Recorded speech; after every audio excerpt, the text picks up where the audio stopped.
Желаю всем прожить июнь с минимальными потерями и помочь своему организму по максимуму выдержать вот эти энергоинформационные грозы.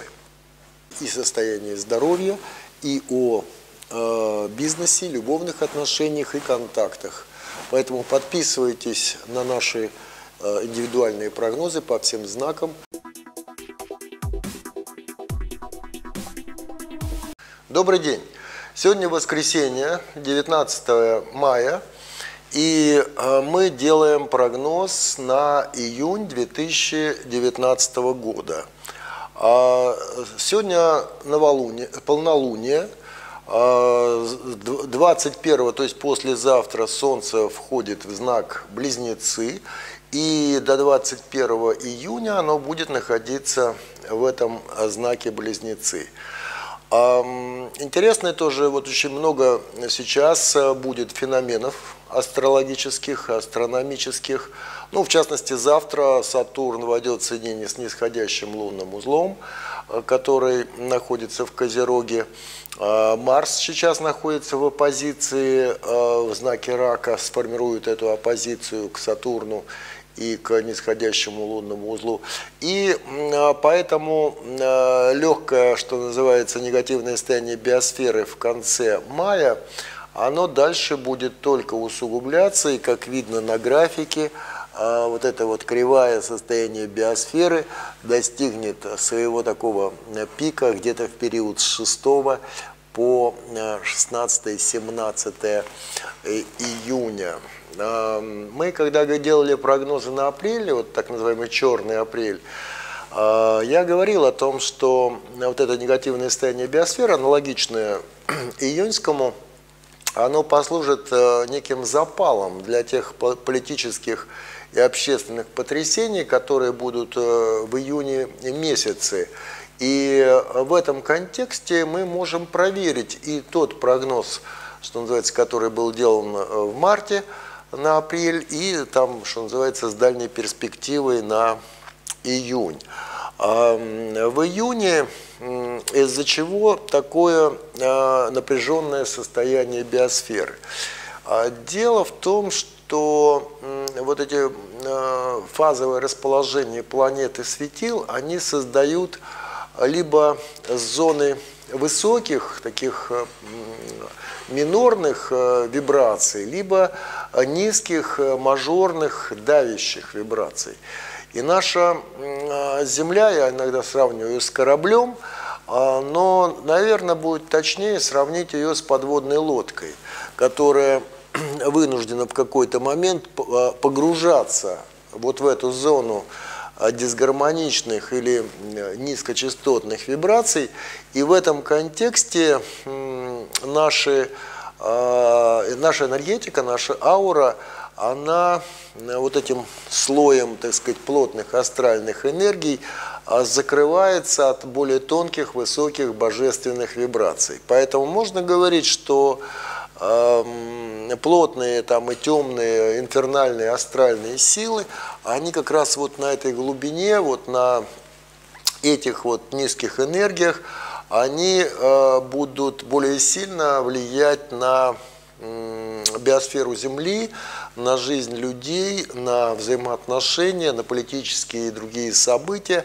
Ну, в первую очередь, по моим, что называется, многолетним прогнозам, вот когда я там делал еще в конце 80-х годов, прогнозы, так сказать, март 89-го, как я сейчас помню, аналогичная была история, и тогда погибла подводная лодка «Комсомолец», для тех, кто не помнит. Аналогичная ситуация была в 2000 году, когда с Курском были те же проблемы, там проводили испытания, и они были проведены неудачно. Поэтому, по моим наблюдениям, с точностью, опять же, там, до 85%, я говорю о том, что количество техногенных аварий, авиапроисшествий и там, различных катаклизмов в социальной, политической и другой жизни, оно будет очень высоко, то есть выше намного, чем вот этот вот позитивный, гармоничный майский период, о котором мы тоже говорили, что это некий, что называется, глоток воздуха перед тем, как опять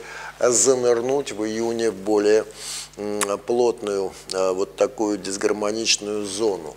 А как это работает на жизнь, как это влияет на уровне биоэнергетики, значит, я тоже отмечал, значит, ну, во-первых, мы говорили о том, что здесь снижается жизненный потенциал даже эмбрионов, которые там, не знаю, в куриных яйцах развиваются, да, которые находятся вроде как бы экранированы, но тем не менее от этой вот музыки сфер, от вот этого резонанса никто, что называется, не защищен. Значит, если у человека есть аналогичные аспекты, например, какие-то явные энергетики там Козерога, Рака или там как-то они там негативным образом в гороскопе проявлены, то вот этот вот диссонанс, он может это только усилить. И поэтому количество там будет смертей, болезней, автокатастроф больше за счет того, что человек будет действовать неадекватно реагировать. Ну, для примера, когда мы вот обсуждали тему, связанную с катастрофой самолета 5 мая в Шереметьево, да, вот этой вот сотки, да, Су-100, вот, Суперджет 100. Значит, мы говорили, вот было очень много неизвестно, что там произошло. Я сразу сказал, что это были неполадки с оборудованием, и второе – это ошибки пилотов. Это было новолуние, и я там, проанализировав именно это время, я сделал такой вывод. Значит, действительно оказалось, что после удара молнии там произошел сбой в работе компьютерного там оборудования, и они заходили на посадку вручную. И все было бы ничего, и все нормально произошло, если бы они четко следовали инструкциям, пилоты. Ну, в этой ситуации, наверное, конечно, сложно там говорить, что там они были в адеквате. После удара там молнии вы, так сказать, при необходимости садиться в ручном режиме. Значит, они садились на более высокой скорости, чем надо, из-за того, что забыли или там не смогли выпустить тормозные закрылки. То есть самолет садился, что называется, с полными баками. Опять же, могли бы, так сказать, ну, по-хорошему, да, сделать несколько кругов, пару часов полетать, сжечь топливо и, соответственно, сесть уже как положено, так сказать, с более надежной гарантией выживания. Но вот этого не произошло, это тоже была типа ошибка пилотирования, да, которая именно проверяется в новолуние. В полнолуние, как вот сегодня обычно, что происходит? Большое количество противоправных действий из-за избытка энергии, такой астрал слишком, что называется, динамичный, слишком возбужденный.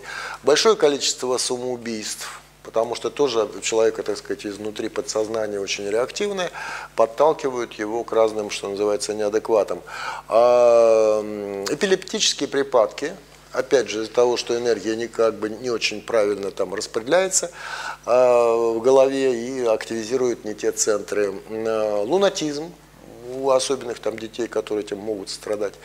Ну, вот эти вот вещи, связанные с полнолунием, они вполне известны, и они связаны, в отличие от новолуния. Вот новолуние – это вот похоже вот это состояние, а полнолуние как бы, так сказать, другой пик. Да.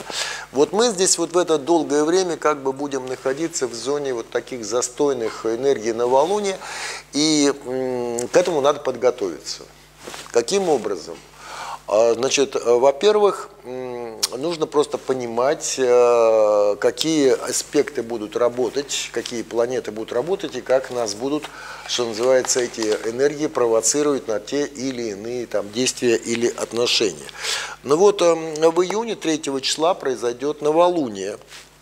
И, собственно, здесь-то еще состояние биосферы нормальное, но после этого уже, так сказать, пойдет уплотнение вот этих астральных полей. 4 числа Меркурий войдет в знак Рак. То есть там же, где находится уже Марс. Он в мае уже, так сказать, вошел. Какого числа? Сейчас мы скажем, 16 числа он вошел в Рак. Ну и где-то вот к этому 4 числу он будет примерно градусов в 10. Но когда там еще оказывается и Меркурий в Раке, то вот этот аспект соединения, он будет делать подсознание реактивным. То есть забывчивость, неудовлетворенность окружением, желание что-то сделать быстро, но некачественно, ошибки в принятии решений. То есть ты думаешь, что человек сделает вот так, там тебя будет обгонять или там, например, там затормозит, а он делает по-другому. Поэтому всем, кто занимается вождением, они увидят, что вот, что называется, очень много людей будут совершать нарушение правил дорожного движения, чисто, знаете, сначала сделал, потом подумал. Вот этот принцип нужно помнить, что он после 4 числа, когда Меркурий, ну, вечером он войдет, собственно, поэтому с 5 числа это начнется, вот это вот аспект. Но самое главное, здесь начнется после 9 числа, Венера войдет в Близнецы.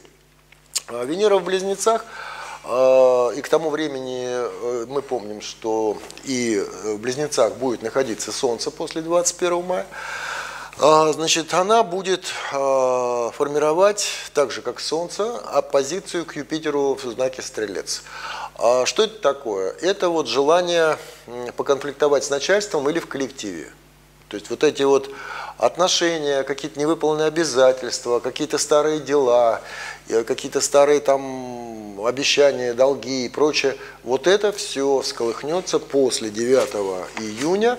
И будьте готовы к тому, что начальство будет недовольно вашей работой или, так сказать, вы будете недовольны работой своих коллег или подчиненных. Поэтому вот 10 числа будет точный аспект оппозиции Солнца с Юпитером в 19 градусе. Ну, это вечером 18:29. Но вот это, слава богу, это будет понедельник, но вот 8 и 9 это еще есть время подготовиться к вот этому аспекту разборок, которые будут у многих на работе 10 числа. Ну, здесь, правда, День России, вот тоже 12 числа даст возможность некоторую эту, так сказать, напряженность сбросить, поэтому понедельник будет точно день тяжелый, и будьте повнимательнее. Один из таких тоже насыщенных дней, это будет 14 число. И здесь мы видим как раз, как Марс в 18:50, в 18 градусе Рака, 18 градус 59 минут, сформирует точную оппозицию с Сатурном и соединится с восходящим лунным узлом. То есть будет как бы оппозиции к нисходящему лунному узлу. Вообще, по моим наблюдениям, когда такие происходят активизации лунных узлов, это кармические, так сказать, проблемы возникают. Не только у людей обостряются кармические проблемы, но и в отношении между этносами то же самое. Вот то, что мы видим, например, война между Китаем и Америкой, она пошла как раз по аспекту соединения Сатурна с нисходящим лунным узлом. Но это еще не та война, которая может начаться на Ближнем Востоке, которая, скорее всего, начнется где-то вот в этот период, когда кривая пойдет после 6 числа в зону вот таких вот. Я специально здесь вот выделил вот эту зону более синей и вот некие вот голубые зоны входа и выхода, чтобы было понятней, каким образом вот эти энергии будут максимальным образом концентрироваться и в какие периоды. Дальше интересный аспект будет 16 числа Меркурий в оппозиции к Сатурну, Меркурий в оппозиции к нисходящему лунному узлу и Юпитер в квадратуре с Нептуном. Вот вероятность военных конфликтов на этой вот неделе, которая будет, ну, будем говорить так, с 14 по примерно 21, это самая большая, так сказать, вероятность конфликтов военных, самых больших, вот, что называется, террористических актов, выступлений, недовольств и так далее. Все это, вот эта накопленная энергия, она будет проявляться.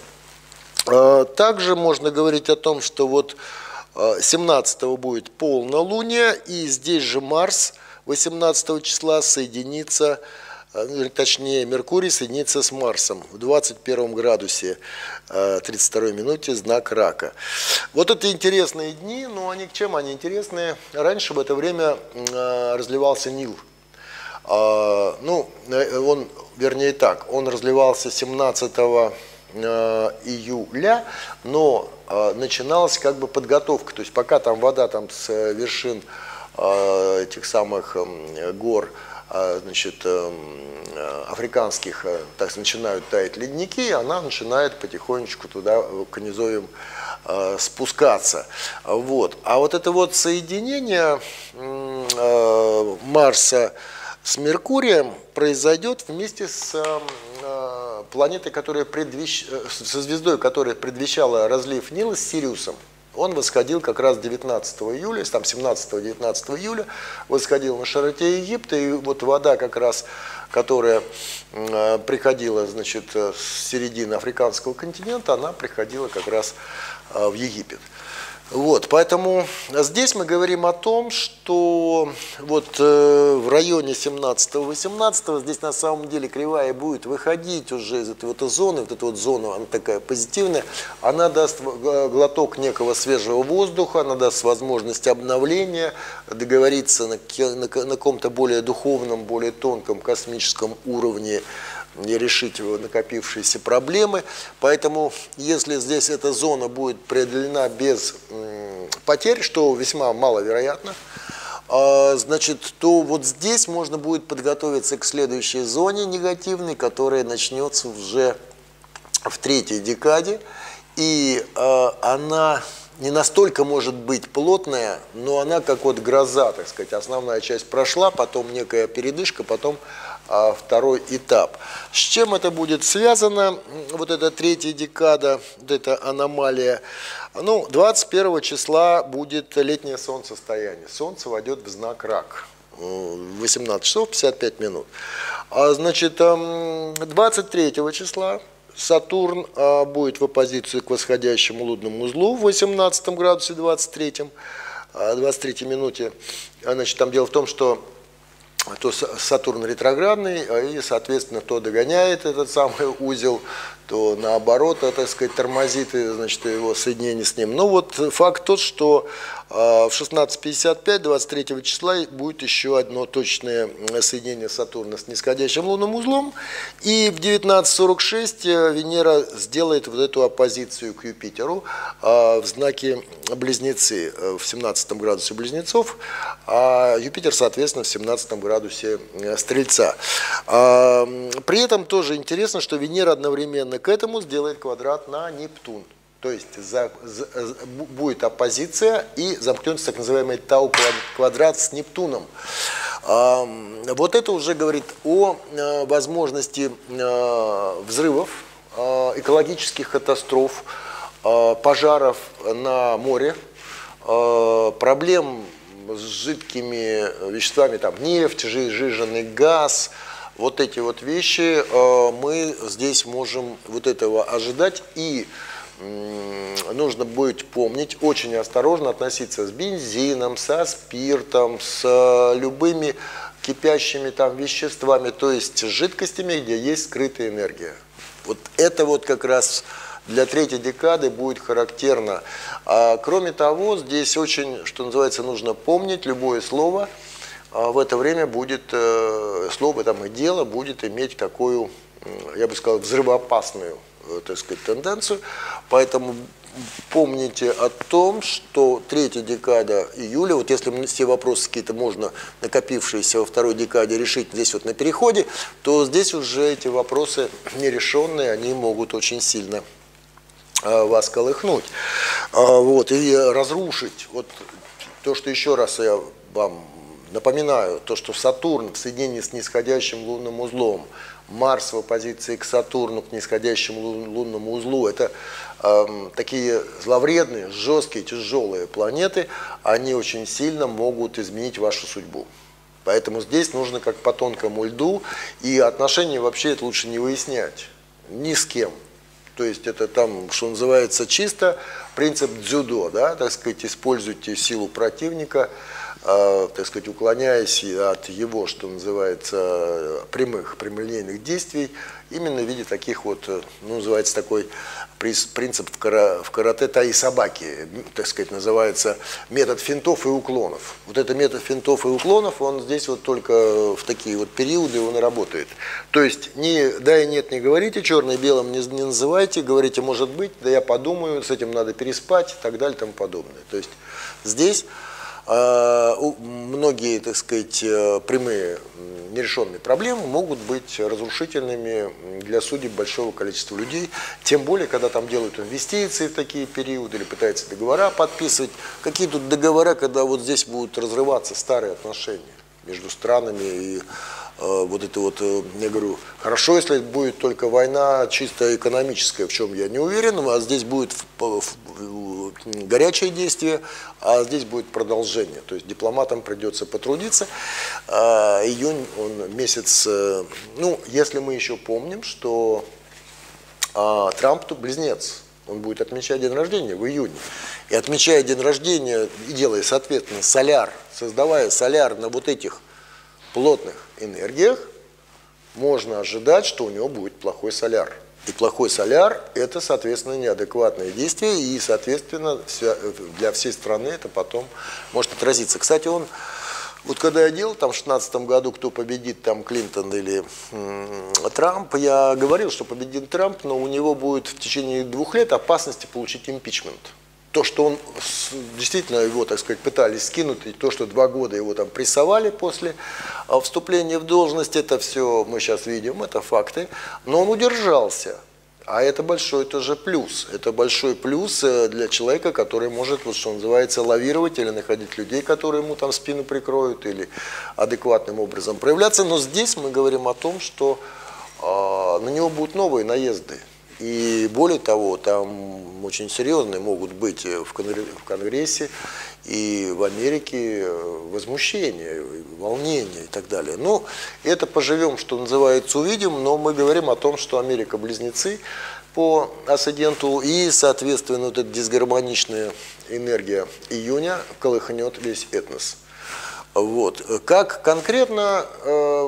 Ну, это я говорю, я буду своим ученикам объяснять, потому что бесполезно говорить, что называется, людям, которые не знают азы астрологии, и рассматривать разные сценарные варианты. Мы сейчас пока говорим о тех прогнозах, которые будут работать с точностью до 85%. Вот. Ну, даже прогноз погоды мы не можем, к сожалению, даже там, я не знаю, 70% получить. Но здесь астрологические законы, они работают более жестко, более четко. В этом контексте мы можем делать прогнозы более правильные. Кстати, Кеплер в свое время, он был хорошим астрологом, он делал гороскопы, так сказать, влиятельным людям. Он делал прогнозы погоды по новолунию, полнолунию, фазам Луны и так далее. И издавал календари астрологические вот, с прогнозами погоды, которые неплохо работали. То есть процентов на те же 70-80 он, так сказать, делал все правильно, то есть не хуже метеорологов.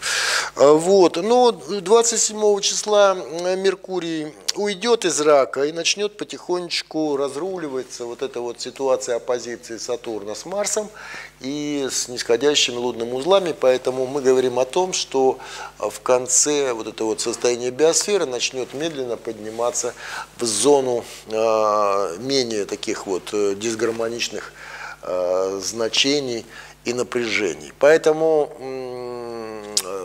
вообще, если в плане рекомендаций, как встречать гороскоп разным знаком, мы поговорим несколько позже, но тем не менее общий прогноз мы будем говорить о том, что это время лучше посвятить индивидуальному творчеству. То есть, если вы можете взять работу на дом, берите. Если вы можете взять отгулы, берите. Если можете поехать в отпуск, то же самое.